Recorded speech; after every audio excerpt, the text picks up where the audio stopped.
नमस्कार। आपका बात 25ई में स्वागत है और बात 25ई में आज हम बात करते हैं भारतीय प्रजातंत्र, राजनीतिक हिंसा और झूठी क्रांतिकारी नारों की। तो कुल मिला के देखा जाए तो वो प्रजातंत्र और राजनीतिक हिंसा तो साथ-साथ चलने ही नहीं चाहिए। लेकिन भारत में बहुत सारे कारण हैं, उसके लिए बहुत लंबे समय से ये चलता रहा है। पहले मुख्य रूप से जो वो हिंसा थी, वो कुछ वोटरों को डराने के लिए, धमकाने के लिए या कि उनको वोट ना डालने के लिए उसका हिंसा का इस्तेमाल किया जाता था। हत्याएँ भी होती थी और भी भाव कुछ जो हिंसा में जो भी कुछ हो सकता है एक हिंसक परिस्थिति में वो सभी कुछ होता था। लठ मार-मार के भगा दिया जाता था और इसमें बलात्कार भी होते थे, इसमें अगवा भी कर लिया जाता था। जो लोग उनके राजनीतिक विरोधियों को और उनके समर्थकों को, तो ये बहुत लंबे समय से होता रहा है। जो बैलेट बॉक्स का समय था जबकि कागज़ के बैलेट से वोट पत्र से चुनाव होते थे, उसमें पूरे तंत्र पे कब्ज़ा कर लिया जाता था, सुदूर गाँव में या कि बड़े-बड़े शहरों में भी, यानी कि कलकत्ता जैसे शहरों में भी और भी बड़े-बड़े शहरों में, कुछ बूथों पे जो शक्तिशाली लोग थे वो अपने राजनीतिक आकाओं के लिए उसको बूथ पे कब्ज़ा कर लेते थे और वहाँ पे डराते थे, धमकाते थे जो कि चुनाव के अधिकारी होते थे उनको और वो निकाल के बैठ जाते थे और ठप्पे लगा कर के और अखबार के पेज इतने बड़े-बड़े जो जो है ना वो बैलेट पत्र होते थे, वो एक वो समय था। उस समय खूब हिंसा होती थी। अब कई जगह से जो हमारे जो हारे हुए नेता हैं अ, भई पहले आपको वोट मिलते थे, किसी भी कारण मिलते हो, सही मिलते थे, गलत मिलते थे, छोड़ दीजिए। अब आप हार रहे हैं, आपके विरोधी जीत रहे हैं, तो इसका मतलब ये थोड़ी हो गया कि देश किसी विदेशी आक्रांता के कब्ज़े में आ गया या कोई तानाशाह देश पे काबिज़ हो गया और सारी शक्तियों को केंद्रित कर लिया। शक्तियाँ तो पहले भी केंद्रित होती रही हैं, बड़े लंबे समय तक केंद्रित होती रही हैं और प्रजातंत्र को परिवारवाद में कैसे बदल दिया गया। विभिन्न स्तरों से दिल्ली से लेकर लखनऊ से लेकर पटना से लेकर के और चंडीगढ़ से लेके और श्रीनगर और कहाँ-कहाँ तक। तो ये भी तो होता रहा। लेकिन इसके बीच के अंदर पिछले कुछ सालों में अगर हम आजकल की बात करें तो पिछले कुछ सालों से कुछ लोग चुनाव हार गए हैं। अब देखिए चुनाव होगा तो कुछ हारेंगे, कुछ जीतेंगे। और वो दुनिया भर के आरोप दोनों जो मुख्य पक्ष हैं एक-दूसरे पे लगाते हैं। तो चलिए ठीक है, लेकिन वो बहुत ही ओछे दर्जे की बातें भी हो रही हैं इसमें।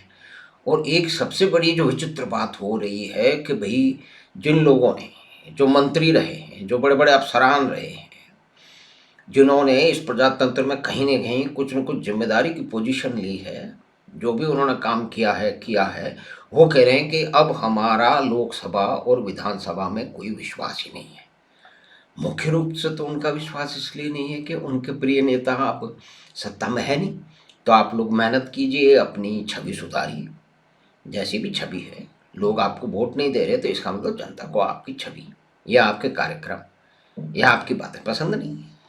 तो उसको पसंद करिए। लेकिन ये बड़ा अजीब-मजीब चल रहा है। ये दिल्ली में जब दंगे हुए थे और उससे पहले वो क्यों दंगे हुए थे? राजनीतिक पूरा-पूरा राजनीतिक विमर्श है और आड़तियों के पूरे झुंड को उठा कर के दिल्ली की सड़कों पे बिठा दिया गया था। उसको भी कहा दिया गया था कि ये क्रांति की शुरुआत है और किसान और गरीब और मज़दूर लोग हमेशा क्रांति के आगे रहे हैं, तो अभी क्रांति की शुरुआत है। ऐसा भी कहा गया था। तो उसके कुछ राजनीतिक लाभ तो उनको मिले और कुल मिला के बात ये है कि ईवीएम का विरोध हो रहा है क्योंकि हार रहे हैं। जो लोग एक जगह वो जीत जाते हैं तो ईवीएम में कोई गलती नहीं मिलती, दूसरी जगह उनके विरोधी जीत जाते हैं तो ईवीएम में सब गड़बड़ हो जाती है। और फिर मुख्य बात ये है कि ये कैसा विमर्श है, कैसी बातचीत है और ये कौन लोग चला रहे हैं? कम से कम देखिए, राजनीतिक लोग अपनी बात चलाएं तो चलाएं, लेकिन देश के बुद्धिजीवियों को क्या हो चुका है? वो कह रहे हैं कि उसे डेमोक्रेसी में अब क्रांति चाहिए। यानी क्रांति तो एक हिंसा के सहारे सत्ता बदलने की बात है ना। तो भाई इलेक्शन से बदल रही है, चुनाव से बदल रही है, लेकिन चुनाव में उनका विश्वास नहीं। उनको पता है कि लोग वोट देंगे नहीं, सुधरना चाहते नहीं, पुराने और घिसे पीटे और खोखले नारों के सहारे वो राजनीति करना चाहते हैं, तो वो प्रयास करते रहे। अगर जनता का मन बदलेगा, जनता देखेगी कि जो सत्ता में है वो ठीक काम नहीं कर रहे, तो जनता बदल देगी। लेकिन ये तो जनता को मूर्ख समझते हैं। इनके जो बड़े बड़े गुरु घंटाल नेता हैं वो कह चुके हैं, यू इडियट्स कह चुके हैं, श्रीमान योगेंद्र यादव कह चुके हैं, जो कि चुनाव विश्लेषक भी रहे हैं, और सफ़ेद दाढ़ी खुजा करके वो कहते हैं हम तो गांव की जो है वो पंचायतों में चारपाई पे बैठ के सब कुछ सोचते समझते हैं, विमर्श करते हैं और निष्कर्ष निकालते हैं। उनके सारे के सारे निष्कर्ष जो हैं या उनके साथियों के नहीं, वो तो एक प्रतिनिधि हैं अपने गिरोह के, तो वो सब झूठे जा रहे हैं। तो प्रजातंत्र में क्रांति की बातें क्यों हो रही हैं? उसका मुख्य कारण है हारे हुए लोग क्रांति की नारेबाजी करके जीतना चाहते हैं, तो प्रयास कर रहे हैं। अगर जनता को उनकी बातों में तथ्य लगेगा तो जनता उनको जितवा देगी, लेकिन जनता को तो वो मूर्ख मानते हैं। जैसा कि श्रीमान योगेंद्र यादव जिस झुंड के साथ हैं, या जिस विचारधारा, या समझो कि एक विचारधाराओं की जो पोटली है और विरोधियों की जो पोटली है, उसको रिप्रेजेंट करते हैं। दूसरे भी ऐसे ही लोग हैं। तो ये गूढ़ विषय है, इसके विभिन्न आयाम हैं। आज हमने शुरुआत इसकी की है, फिर आगे सिलसिलेवार तौर पे अलग अलग आयामों पे इस विषय में बात करेंगे। तो हमें आशा है कि बात 25 पे ये बातचीत भारतीय प्रजातंत्र, वायलेंस और क्रांति के जो नारेबाजी है उसके बारे में जो हमने की है वो आपको पसंद आई होगी। तो आप चैनल बात 25 को सब्सक्राइब करें और लिंक अपने मित्रों और परिवार के साथ साझा करें। हम आपसे शीघ्र ही मिलेंगे बात 25 की अगली बात में। धन्यवाद, नमस्कार।